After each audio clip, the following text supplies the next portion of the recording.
Hello everyone, this is Maurice from the Triple M Model Railroad. We have here a decoder installed for a SoundTraxx SD70MAC, road number 752, CSX scheme. I believe this is the Bright Future scheme, the old Bright Future scheme. And this is a very nice model. This is an older Genesis model. This has the regular bulb lights. But very nice model indeed. Very clean. Well done model. And we actually have a full package of SoundTraxx products here. So we are going to install a Tsunami 2 decoder, which is the universal decoder right here. All right. TSU PNP8, and the part number is 885813, and this is for EMD diesel. And this is the decoder here, very similar to the one that I installed on another client's locomotive, which is still here. And I had done a little bit more weathering on this one, and it turned out better than I expected. Around the trucks, as you can see, yeah, this looks pretty. Those washers are really, those AK washers do an amazing job. This, I have to, I gotta work on this one. I gotta dumb this blue down. It's a little bit too blue. So I gotta dumb it down. Because I have to epoxy that, those seams, because I had put some, kit bash the walkway lights. So now the walkway lights work.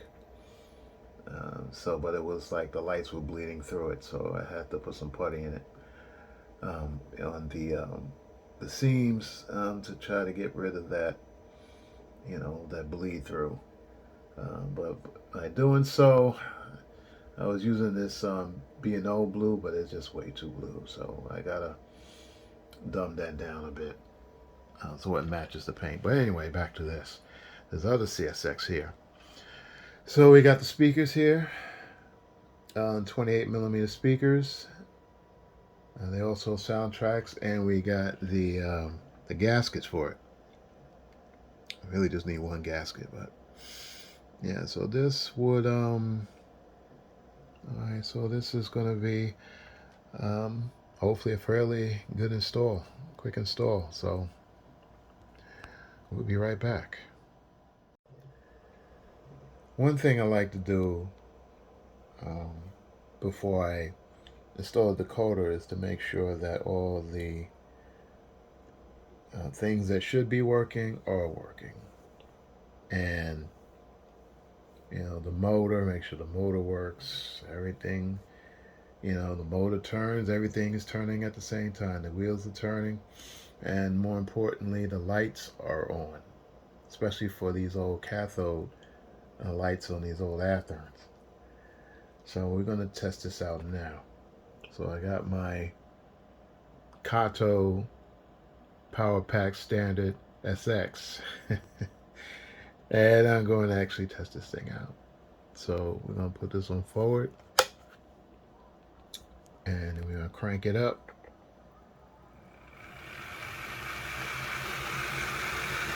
It's dark, yeah, excuse me, but I want to see if the lights are working. And they are working forward. You can hear the wheels are turning. I'm going to turn it down a bit. I'm going to switch over. And then it's going to go in reverse, and we're going to adjust the reverse lights.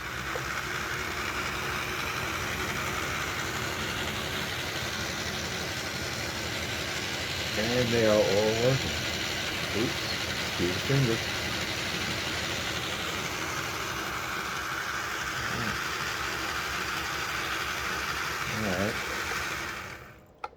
All right, so.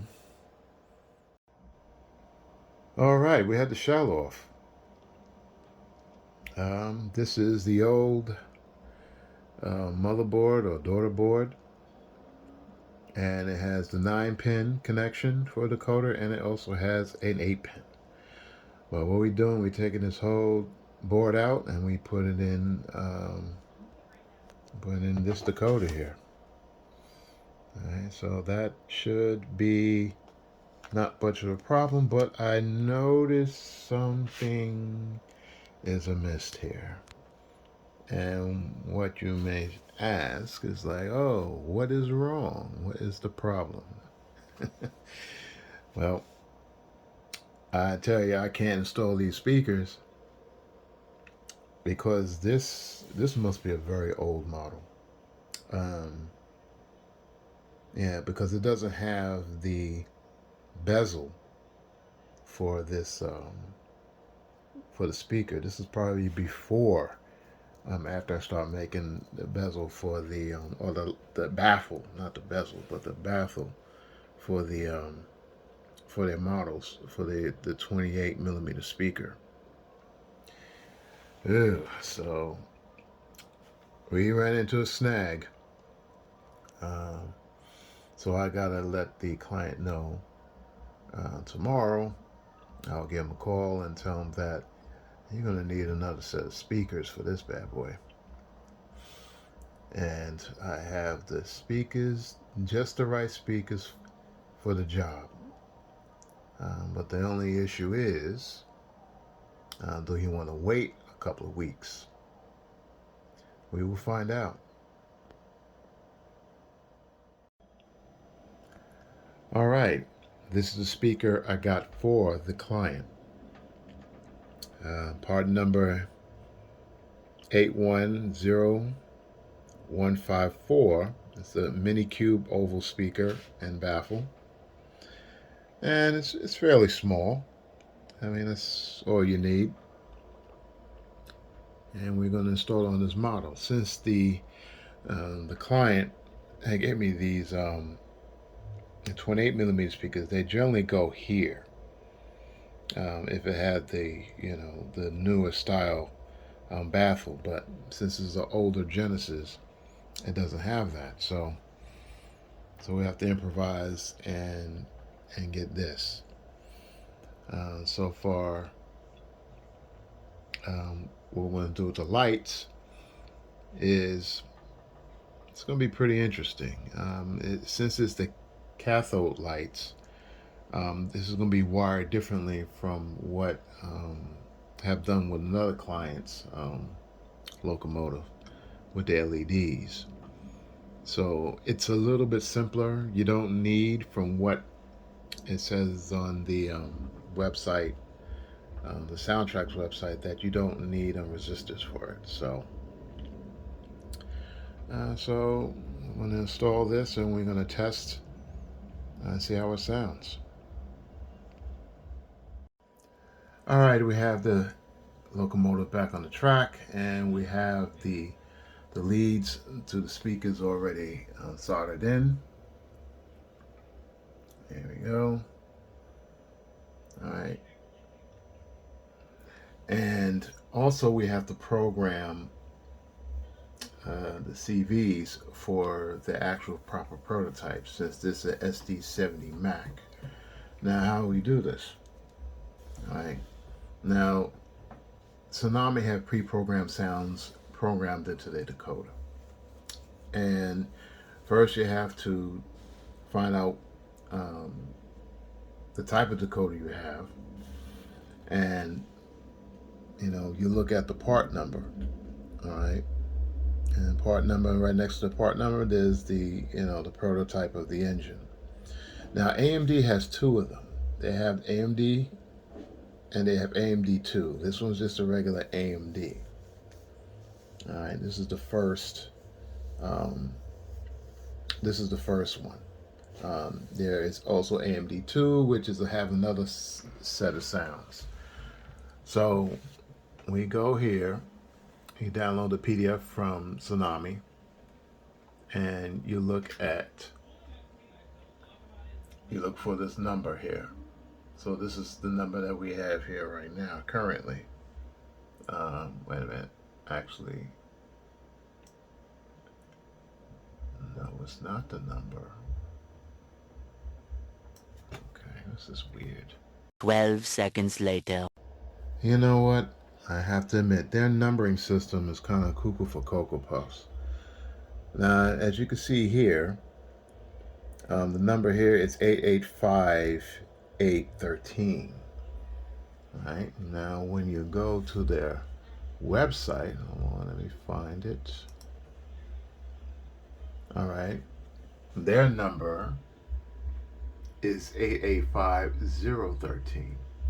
I thought I was going crazy, but I checked their website and I don't see such numbers here on their packet here.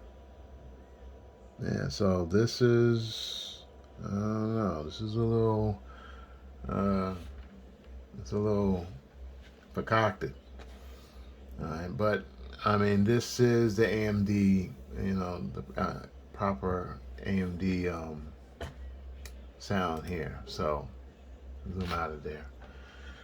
So what we do, we scroll down and we look for this particular prototype will be the AMD 710 Turbo. And then we're gonna go to CV 128. Excuse me, not 128, 123.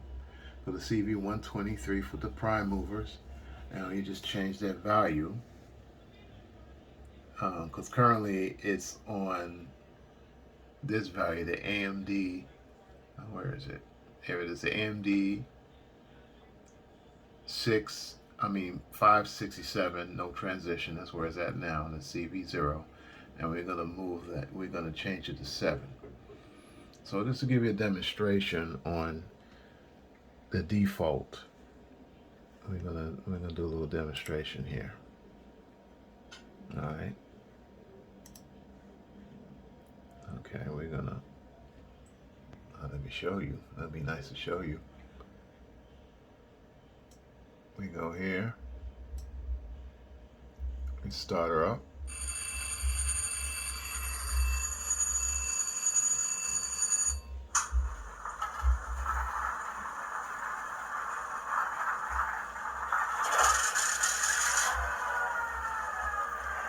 And there you go, that classic 567 prime mover sound. With that slight whine and the traction motors. Okay.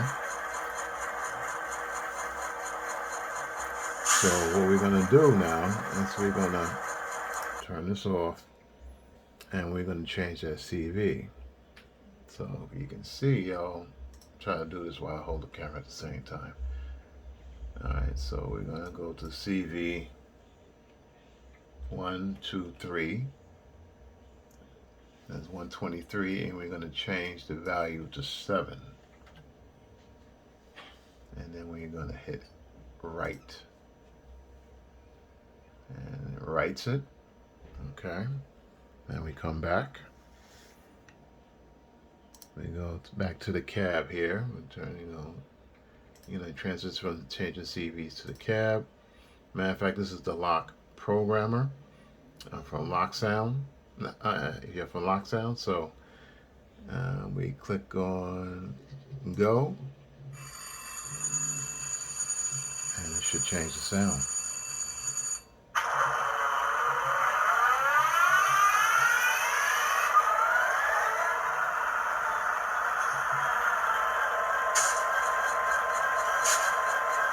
And there you go. Prime mover sound has changed. And this little speaker sounds pretty good for a little speaker. Yeah. So I think the client would be happy with that.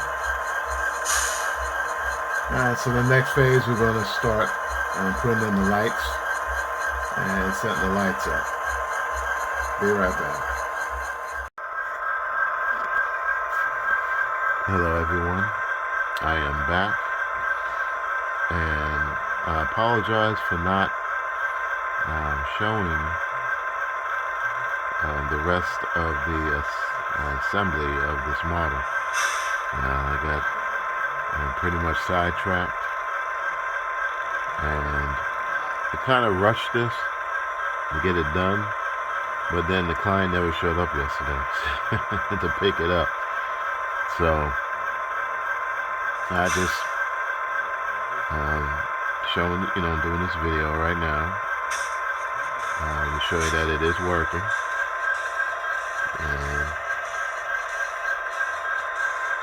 and it looks good. Sounds good with the Cube speaker by SoundTraxx. I mean, for a little speaker, it sounds very good. It's no JT speaker, but hey, it does the job.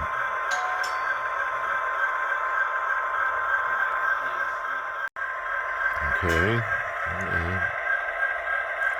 I got the lights to work. They work very well.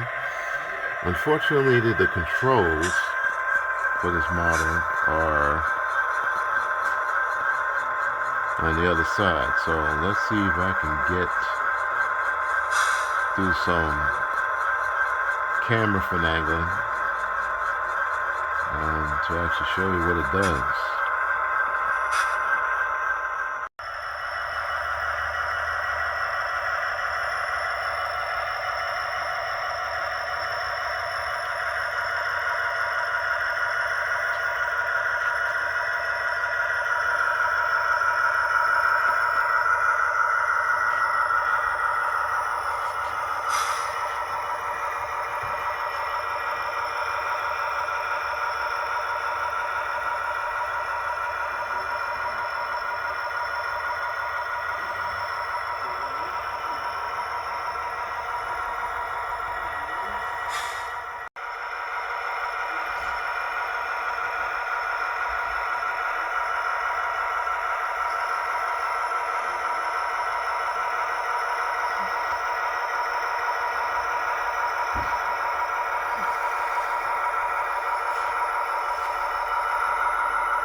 Well, that's it. She's running well, and I guess the client's going to come pick it up in 2 weeks, because the client is out of state, or actually upstate more or less. He won't be back for 2 weeks. But yeah, this project's complete. I thank Willis Hobbies for letting me do this install. And there's more coming, so stay tuned. Peace.